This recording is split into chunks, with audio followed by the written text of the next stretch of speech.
D'abord, la pensée du soir, puisque vous êtes sur le thème. Nagelsmann va arriver peut-être. Christophe Galtier s'en va. Il y a un an, il était nommé. Première conférence de presse, premier mot du futur champion de France avec Paris. Si j'ai accepté ce poste, si j'ai accepté de prendre ces responsabilités-là, c'est que j'en suis capable. Quelques mots. Il en a été capable puisqu'il a été sacré champion de France. Il était capable de le prendre déjà. Oui, mais attendez, il est champion de France, leader de la première à la dernière journée. Il se fait éliminer en huitième de finale de la Ligue des Champions. Moi, je dirais quelques images plutôt que quelques mots. Vous voyez la différence de son visage par rapport là, au trait qu'il a aujourd'hui, la souffrance, la fatigue, le stress accumulé pendant ces 12 mois, même pas 12 mois d'ailleurs. Ça a été intense pour lui. Thomas Tuchel comparait le poste d'entraîneur du Paris Saint-Germain à celui de ministre. On y est dans l'état physique. Ou président de la République. Ouais. C'est vrai, c'est assez marquant ce que dit Dominique. Ouais. Christophe Après, il a morflé aussi. Hein. Il est arrivé... c'est facile à dire après, évidemment. On se rappelle tous de ce qu'on a bien dit et puis jamais de ce qu'on a mal dit. Mais j'étais très sceptique quand le nom de Galtier a commencé à sortir sur sa capacité à endosser ce rôle-là. Non pas que ce soit un mauvais entraîneur, pas du tout. Il l'a prouvé avec Lille, même avec le PSG. Techniquement, sur le terrain, sportivement, c'est quelqu'un qui tient la route. Mais le PSG, c'est ministre d'État, quasiment même président de la République, d'une certaine manière. En tout cas, il y a une pression, le mot est facile, mais un stress, une exigence et une exigence de compétence sur plein d'aspects différents qui fait que c'est toujours finalement les mêmes grands coachs qui tournent dans les grands clubs. Parce qu'il y a un savoir-faire. On parle de Carlo Ancelotti, de Pep Guardiola, de Jürgen Klopp et d'autres. Voilà. Et je pense qu'il faut être calibré comme ça pour réussir au PSG. Je souhaite maintenant une chose à Christophe Galtier, c'est de rebondir et de bien rebondir. On en a parlé avec Mickaël Madar, donc joueur de foot, il y a quelques heures. Les coachs français qui sont passés par le PSG récemment, sous QSI, Antoine Comboiré et Laurent Blanc, ont mis beaucoup de temps à récupérer, à retrouver un bon job et finalement à retrouver leur dynamique d'entraîneur. Voilà, donc c'est ce que je lui souhaite, c'est tout le mal que je lui souhaite. On se dit que pour lui, ce sera ou l'étranger ou une année sabbatique, histoire de récupérer. Juste la statistique que vous voyez depuis tout à l'heure, Christophe Galtier, son pourcentage de défaites. Alors, je suis un peu partagé là-dessus parce qu'on va tirer le bilan, Mickaël, de la période Galtier à Paris. Vous avez un titre de champion, donc leader de la première à la dernière journée, mais en même temps un pourcentage de défaites assez élevé. Ce qui veut donc dire que son ère, elle est ratée. Est-ce que son passage est raté ou pas? Malheureusement, oui. Parce que, sur le fond? Oui, parce que ce qu'on lui demande, c'est la Champions League. Comme à tout entraîneur qui vient en Paris Saint-Germain. Le championnat, on sait qu'on va le gagner chaque année, même si c'était compliqué cette année, parce qu'ils ont eu chaud quand même. Hein. Donc voilà, on dit que c'est une saison ratée, mais voilà, on connaît tout ce qui se passe autour du Paris Saint-Germain, la gestion à avoir de toutes les stars. Il savait très bien qu'en arrivant à Paris, ça allait être compliqué, ça allait pas être facile. Il y avait beaucoup de relationnel à avoir avec un peu tout le monde, quoi. Et il a fallu beaucoup, je pense, de diplomatie avec certains joueurs, peut-être laisser passer beaucoup de choses avec d'autres. Mais est-ce qu'il a échoué dans cette mission-là? Il a échoué, bien sûr qu'il a échoué. À partir du moment déjà où on le limoge, c'est qu'il a échoué. Sinon, on le garde.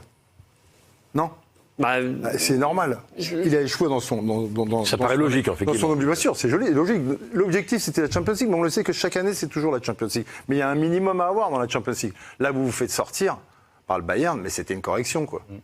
C'est presque honteux, quoi. Sans gagner un match en huitième, voilà. En perdant les 2 matchs et en marquant pas un seul but. C'est donc le pire bilan, Dominique, du PSG en Ligue des Champions sous leur QSI. Surtout que ces défaites dont on parle, elles sont concentrées exclusivement sur la deuxième moitié, sur l'après-Coupe du Monde en fait. Donc c'est une période raccourcie, avec une équipe qui perd régulièrement et qui souffre dans les grands rendez-vous. Il y a eu Marseille en coupe, il y a eu beaucoup de... Je vous rejoins, Dominique, moi. Évidemment, les huitièmes. Vous parlez d'un élément, la Coupe du Monde. Christophe Galtier a dû gérer un effectif qui était tourné vers la Coupe du Monde et qui après a été démobilisé. Oui, mais quelque part, dans un premier temps, ça l'a servi.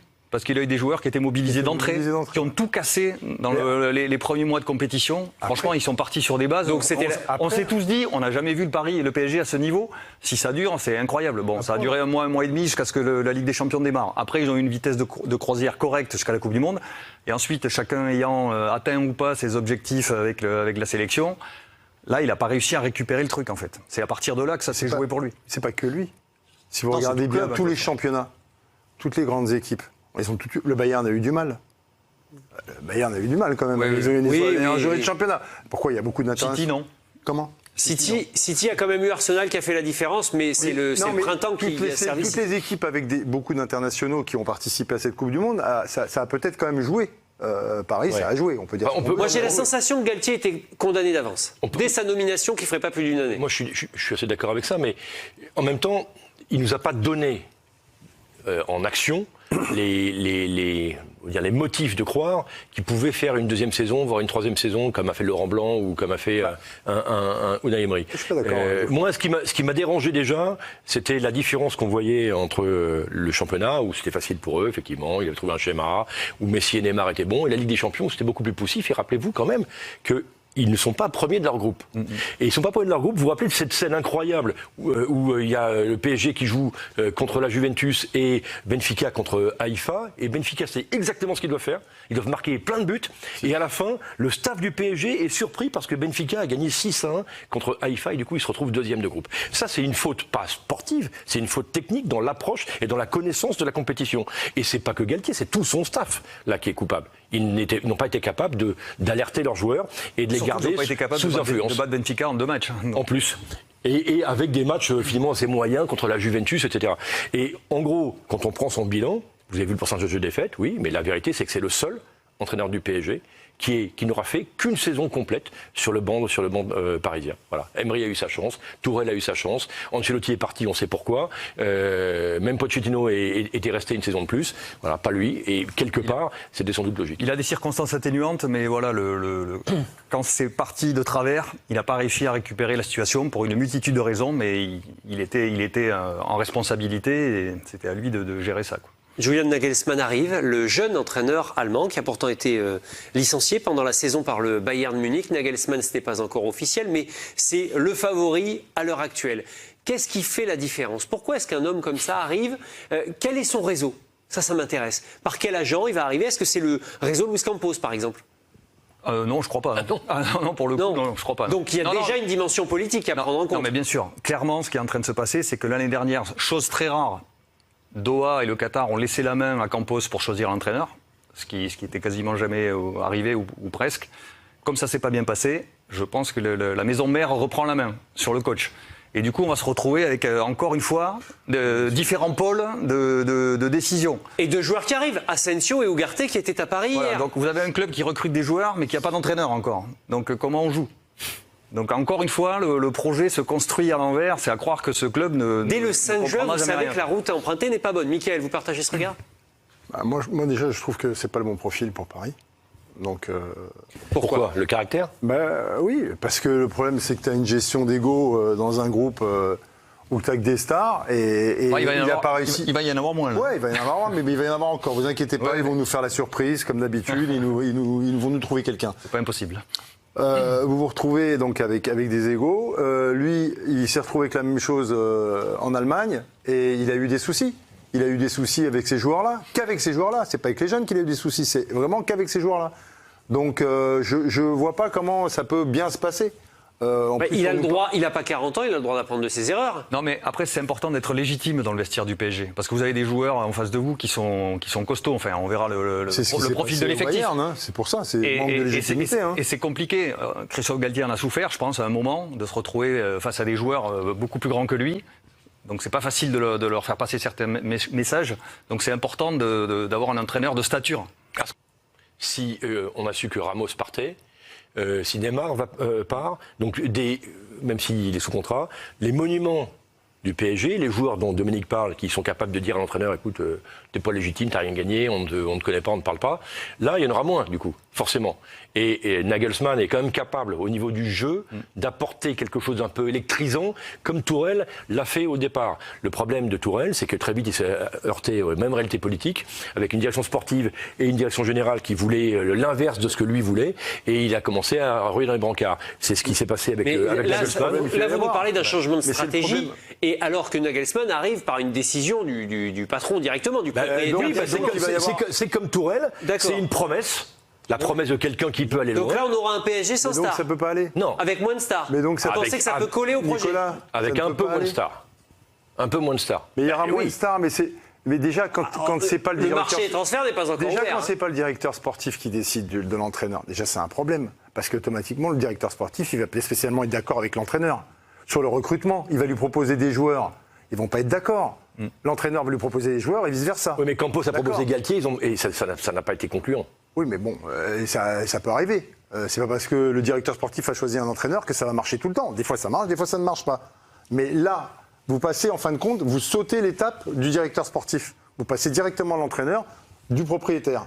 Et vous passez pas par le directeur sportif. Donc lui, on ne le prévient même pas, du moins on ne prévient pas, on lui dit. On dit voilà, c'est tel entraîneur qui va venir au Paris Saint-Germain.